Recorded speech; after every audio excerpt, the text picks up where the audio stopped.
F now? What the F? Is your device really listening to you? What the F? Does the Illuminati actually exist? What's the FAQ? Tonight, we find out... Why is sea level rise uneven? Why is everyone always tired these days? Do people who are blind from birth dream? Should we be worried about sperm counts decreasing, and is humanity going to go extinct? But first... Jane asks, can you ever fully delete a photo from the internet? Jane, thank God you asked. Whether it's because the photo is private and personal, or from an unfortunate incident in your past, or miscellaneous. Hello? Now, I personally have never posted a regrettable photo online, but a lot of people have. And once a photo is out there, it can go anywhere. So let's find out if it is possible to delete them. First, we'll need the perfect picture. Time to outsource. Yo, does anyone have any super embarrassing photos? Yeah, absolutely. yeah. Got like hundreds I've of got one from like every costume party I went to in the mid-2000s. Great, can I see? Oh, what's this? An important emergency I have to attend to. Cool. Should take work, you work. Hey, Lou. Got an old photo I'm a bit embarrassed about, but it's not on the internet. Show me. Okay. Just promise you won't put it on the internet.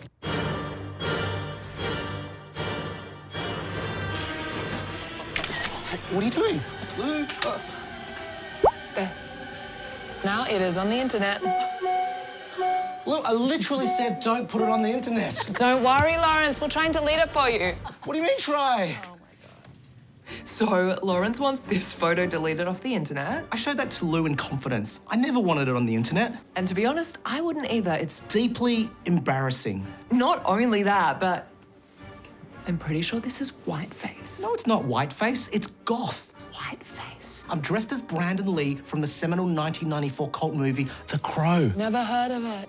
Time to scrub this whiteface off the internet. It's not whiteface, it's gone. It's whiteface. Gone. Now, if you posted the photo, you can easily delete it. Facebook and Instagram will keep it on their servers for about 90 days and then it's permanently deleted. Twitter deletes it immediately. TikTok is a little vague on whether they keep deleted data, which is not great, but for everyday purposes, nobody can see it anymore. Once it's deleted, it will disappear from Google search results within a few days. Great.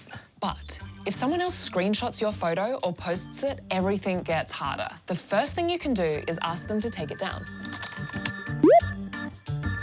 Cute. Lou, can you please take my photo down? No. The second thing you can do is ask the owner of the website to take it down. Like how I've just posted Lawrence's photo on the WTFAQ website. Chaz, you made this website. Can you please take my photo down? No. The third thing you can try, if it's posted on a social media platform, is untagging yourself. Great. But that doesn't actually delete it. It just stops people from seeing it attached to your profile. Oh, so it's still out there? No. Well, you can then petition the platform to take it down. In this case, it's Facebook. But they're not going to take it down just because you don't like it. What if I really, really don't like it? No, but you can ask them to take it down if it breaches their community standards. What standards? I know, right? Here is a list of some of the reasons for photo removal on Facebook. Try your luck. Copyright. Yeah, you posted this illegally on the internet without my permission. They didn't respond. Try again. Harassment. I'm pretty sure that's what this is. No response. Try again. I was 17. I was a minor when this photo was taken. Is that anything? Apparently not. Teen goth, Lawrence. How about we try hate speech? I mean, you are in whiteface. It's the spirit of vengeance. He's a ghost of a goth. That's why he's pale. Facebook wouldn't accept any of our arguments to take it down. In fact, they responded to exactly 0 of them. Turns out you can't delete a photo of Facebook just because you don't like it. Luckily for Lawrence, I can still delete the photo for him myself. Oh, thank God. Now to try it all again with TikTok and Twitter. All the social media platforms allow the possibility of taking content down. Same goes for removing an unflattering Google search result. But it is completely at their discretion. And if the content isn't illegal, involving a minor, or a very clear-cut breach of their guidelines, then you're probably out of luck. On Instagram, I tried getting it taken down for copyright infringement, bullying and harassment, hate speech, and I just don't like it. And they told me they didn't have time to review the post and wouldn't be taking it down. How many other Brandon Lee crows do they have? On Twitter, I even tried tweeting Elon Musk directly, but I was the only person on there he's ever not replied to. But I did get a reply from someone complaining that my photo was whiteface and telling me to do better. So true. With Google, theoretically, you can at least get the photos delisted, so people can't find them so easily. But they told us to petition the social media companies instead. On TikTok, I tried every complaint at once. The only thing they responded to was the copyright complaint. But to prove I owned the photo, I had to send a link to it posted somewhere else on the internet, which kind of defeats the purpose. In a final act of desperation, I sent them a photo of my actual hand holding the original photo. And it worked! Well done, you. It only took 3.5 weeks, during which time anyone on the internet could have shared your photo online again. And by the way, even though TikTok took down your photo, Google is still showing the TikTok search results in which you can see the photo. Sometimes you'll score a win. Kind of. Not really. Actually, that is not a win at all, Lawrence. But it's a very lengthy, confusing, and completely arbitrary process. At the end of the day, nothing beats going directly to the source. Could you please take my photo down? Of course, Lawrence. All you had to do was say the magic words. Oh, thank God! Now it's only on national television. What's the FAQ? This question was always going to come. Now look, we don't know for sure what KFC's 11 secret herbs and spices are. However, in 2016, a reporter got access to the Colonel Sanders family scrapbook, which contained a list of 11 herbs and spices. And if you feel like writing them down, there they are there. Now, obviously, KFC have never confirmed this, but we were able to confirm this other list of the 8 not-so-secret risks associated with eating too many saturated fats. And if you want to write them down, there they are. Or you could just do what I do and ignore that list. Bottoms up.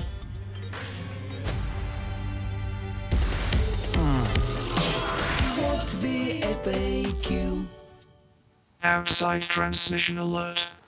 Should we be worried about sperm counts decreasing, and is humanity going to go extinct? Two excellent questions, Todd. My bunker is here to answer a big yes to the first question, but no to the second, because I have the future of humanity here, ready to go. For those who don't know what Todd's talking about, though, it's the great sperm count decline. Male sperm count has plummeted by 50% since the 1970s. That humans could become extinct if sperm counts continue to fall. The very survival of the human species. The global spermageddon. That's right. This is Spermageddon. We know this because of two major studies. A 2017 study found that total sperm counts have crashed by more than half between 1973 and 2011. Then in 2022, the same people found that sperm concentrations have been falling at more than double the rate of the earliest study since the year 2000. Project that forward and all men will be infertile by 2045. And that is not a beat up. This is one of the scientists who wrote the studies, Shanna Swan. All of these steps are necessary if we are going to take one of the routes that does not bring us to zero by 2045. What she's referring to there is the theory that chemicals in plastics are affecting fertility, and if we don't regulate them better, it could be the end of the human species. But this is the part that she said that I liked best. People are now considering storing their sperm because we're in a crisis. Now, if you excuse me, I have a species to save. Outside transmission alert. Yep.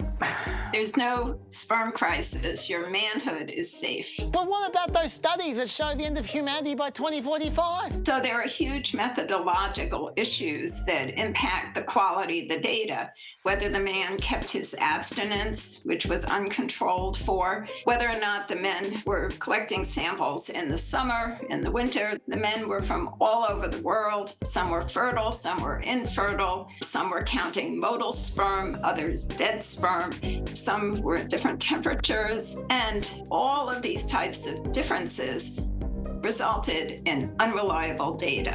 Hang on, these are scientists. Scientists can't make mistakes, can they? Well, we've been here before. In 1992, There was a publication by Carlson that reported on semen analysis data beginning in 1938 up until the early 1990s and showed a tremendous decline in sperm count over that time period that suggested that by 2010, all men would have no sperm in their ejaculates, and we know that that hasn't happened. Well, are there any studies that haven't used jumbled up jizz to base their numbers on? Yes, when studies have been performed under conditions which are highly controlled and standardized, there is no evidence of a decline in sperm count. Another problem with the Shanna Swan meta-studies is that they largely gather data from self-selecting sperm donors, and they're not usually a representative sample of the population. We asked Essential to run a poll asking Australian men if they'd be prepared to donate saliva for a study. 58% said yes. But when we asked those same men if they were prepared to donate semen for a study, that number fell to 47%. And as for the men who'd experienced fertility concerns before, well, 76% of them were prepared to donate semen. So men are 34% more likely to take part in fertility studies if they already have fertility concerns. That's why the best studies sample either randomly chosen people or an entire group. So has anyone tried one of those studies? Outside transmission alert. Yes. Who are you? I am Jens Peter Bunde from Copenhagen in Denmark. Okay, so tell me about these gold standard sperm count tests. There was a study initiated in '96 in Copenhagen where army recruits were examined every year using exactly the same laboratory methods, the same recruitment procedures. The beautiful thing is that all Danish men have to go to this to this recruitment procedures. I think this is the best evidence we have, in fact. And how much did their sperm count fall? The sperm counts didn't decline or fall at all. I mean, it was completely stable through more than 20 years. Well, what about all those chemicals and plastics? They're going to make all the men infertile. We have only seen very subtle effects of few of these chemicals, and no indications of increased infertility rates during these time periods we're talking about. Then why is there all this hysteria about spermageddon? So it's sure to get a lot of attention. Everybody is interested in whether or not a man's sperm counts are lower. I mean, let's face it, no one's going to write a book called Relax, Your Jizz is Fine. But when someone does write a book about how declining sperm counts are imperiling the future of the human race, it suits both the publisher and the news for them to be everywhere. Countdown, how our modern world is threatening sperm counts, altering male and female reproductive development, and imperiling the future of the human race. Wow. So what should we do if we're worried about the whole world becoming infertile? So I don't think there is any reason that people should be worried about infertility worldwide. If you have some personal concerns or problems with fertility, there are several options to get to be examined and to get help. Well, I just dropped off a batch, so let's see how that turned out.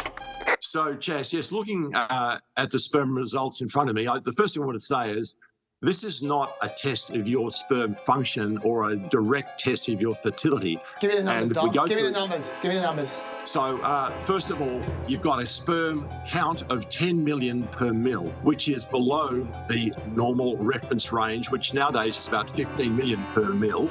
Are you saying I'm not a perfect specimen, Doc? Yeah, look, in many ways, I'm sure you are, Chas, but looking at your sperm result, you're not exactly shooting the lights out. So I've been saving all this humanity for the last 12 months for nothing? No, look, mate, don't get yourself too worked up to each. Oh, God. No! No! When am I going to do all this jizz? Next question. Is sperm actually good for the skin? Hey, Cameron! I've got an experiment for you!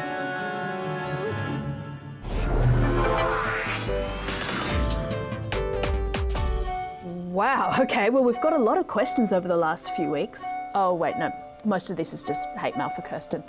In episode 4, Kirsten named her baby methamphetamine. rules Drysdale. Which made headlines everywhere from the United Arab Emirates to Uruguay. Nombre horrible indeed. And Anonymous from Ashfield asks, will Kirsten's baby have to answer yes to the question, have you ever been known by any other names, on paperwork from now on? Hopefully, no. Kirsten is currently applying for a name correction, which, unlike a name change, doesn't follow you around for the rest of your life. So never fear, the reason Kirsten's baby will be completely screwed up will have nothing to do with his name. I guess I'll be returning that baby gift. Is reading under dim light bad for your eyes? When you read in poor light, your eyes definitely work harder. The muscles that help your lens focus up close contract, and your iris muscles tighten to make your pupils dilate to let in more light. If you do this for a while, you could experience eye strain from those fatigued eye muscles. But while it may feel uncomfortable, there's no evidence to suggest that this does any damage to your eyes at all. Although, depending on what you're reading, you might damage your brain.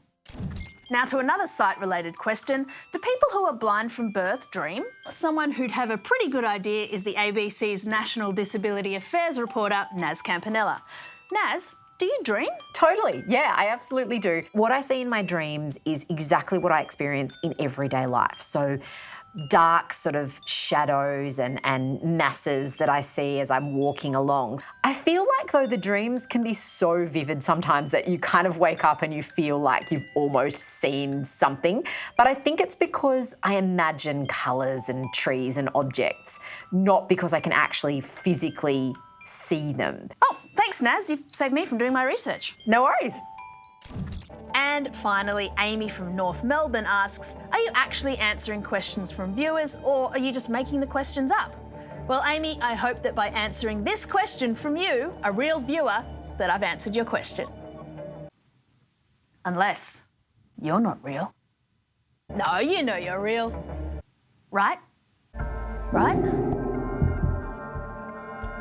Am I real?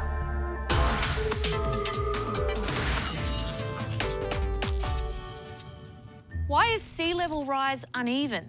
I like this question because the question alone taught me something. That the oceans aren't like a fish tank rising at an even level. They're a bit more like this, all weird and even falling in some places. Hence Carly's question. Why? Well, the first thing you need to understand is that the Earth isn't round. Get her off the air. Don't mean it's flat. Wait.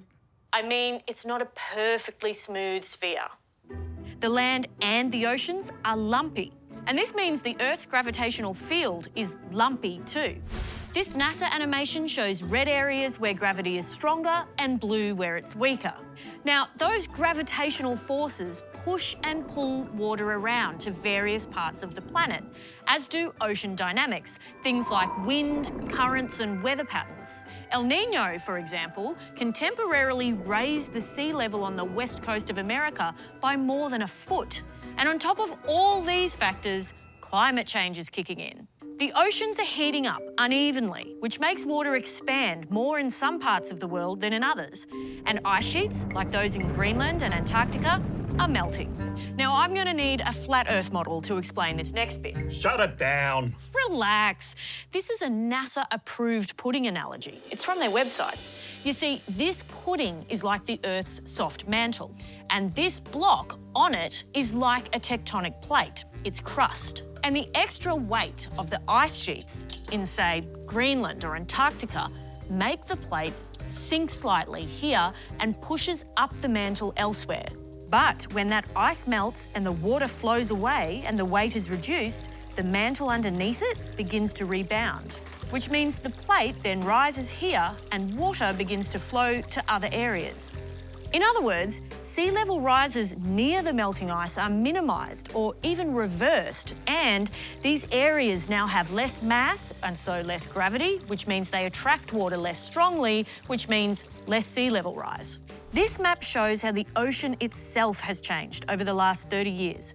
You'll notice many of the blue areas where levels have actually dropped are close to those melting ice caps, and red areas are where waters have risen. And that's on top of regional factors like land movement that make local sea level changes even more uneven.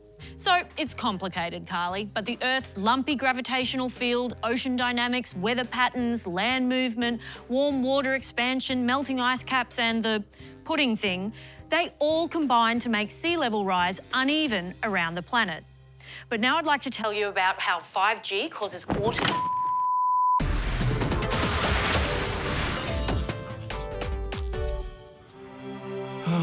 Why is everyone always tired these days? Liz, that's a great question. And you know what? I'm not going to rest until I find an answer for you. I don't care if it takes me all... Is that PM? Damn it. Okay. Whew. Here's what I've discovered. A lot of people are indeed tired. I commissioned an essential media poll, which found that 36% of Australians are often or always tired. And get this, most of those are women, at 42% to men's 29%. Happy birthday, ladies. Then there's the Google Trends. And apparently someone is asking the question, why am I so tired? An awful lot. As you can see there, that is steadily on the rise. Some of those spikes there may even be me from a couple of hours ago.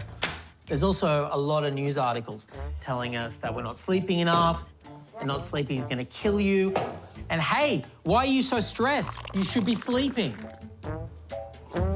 They're even telling us why we're not sleeping. We eat too late, we drink coffee too late, and most importantly, we're using electronics too late. But the real question is, are we actually sleeping less than we used to? Obviously, the answer is yes, but I have to pretend like it's a mystery. So I found an academic who has looked at 50 years' worth of sleep data, and even more importantly, one that could speak to me at sparrow's fart o'clock. So, are we sleeping less than we used to? No, we're not. Cool. So, how much less are we Hang on. Did you say we're not sleeping less?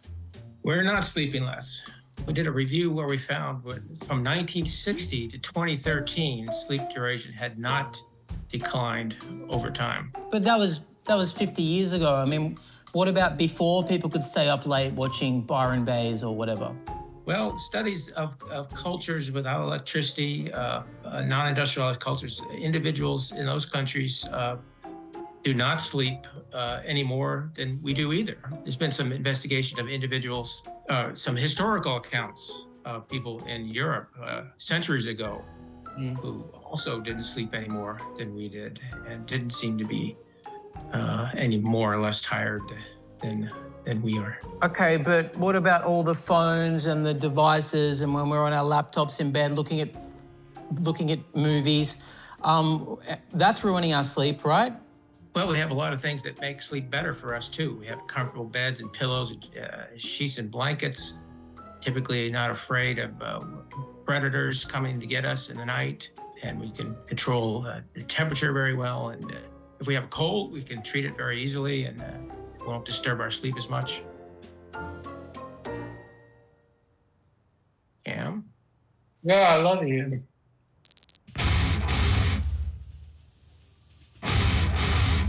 So we don't sleep less than we used to, and we probably don't sleep worse than we used to.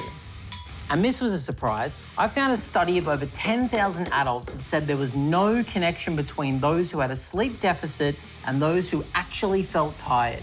Instead, the study found tiredness was related to having a stressful lifestyle.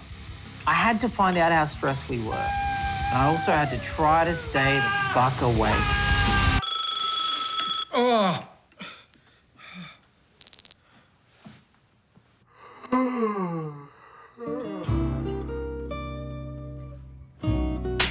Oh, thank you. So who are you?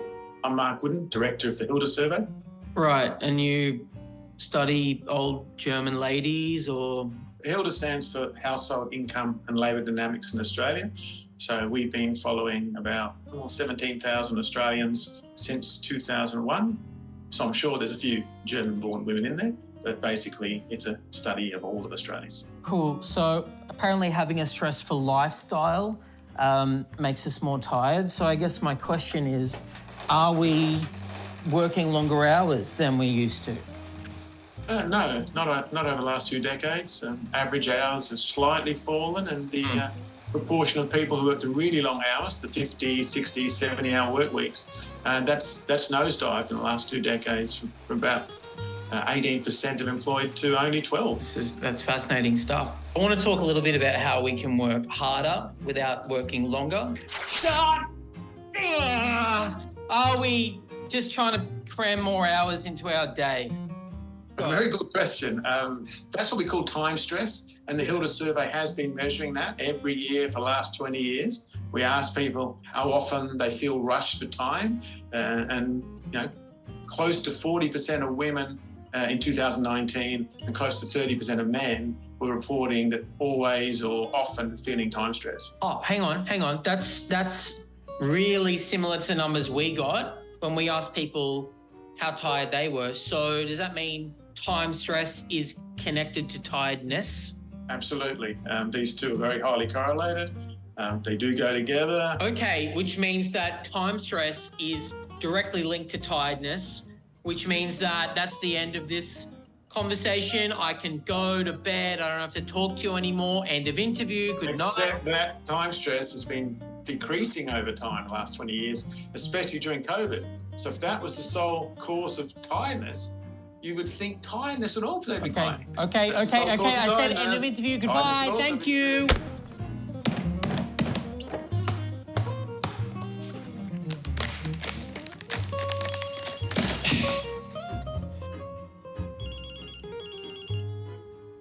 Hello?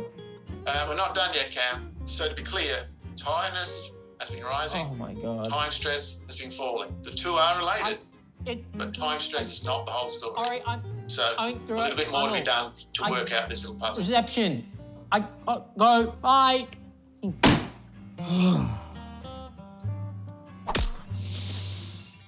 I'm allowed to sleep now, for God's sake.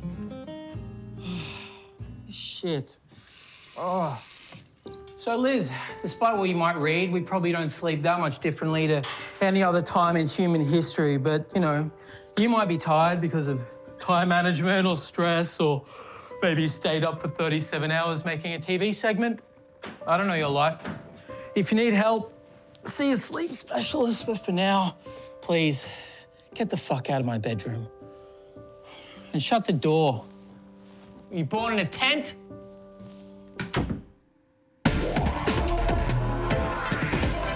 What the FAQ?